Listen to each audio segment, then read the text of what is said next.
ভারতের ভোপালে অবস্থিত national judicial academy এবং স্টেট জুডিশিয়াল একাডেমিতে প্রশিক্ষণের জন্য অধস্তন আদালতের 50 জন বিচার বিভাগীয় কর্মকর্তাদের এবার আর ভারতে যাওয়া হচ্ছে না।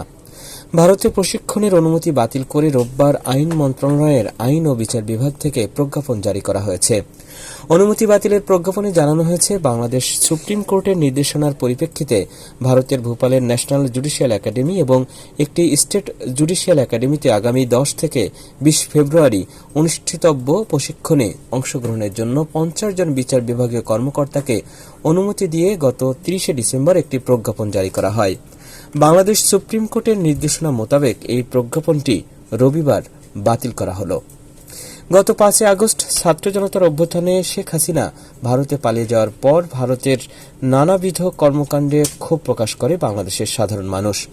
এরই মধ্যে হঠাৎ বাংলাদেশের 50 জন বিচারক প্রশিক্ষণ নিতে ভারতে যাচ্ছেন, এই সংবাদ প্রকাশিত হওয়ার পর তা ব্যাপকভাবে বিতর্কের জন্ম দেয়।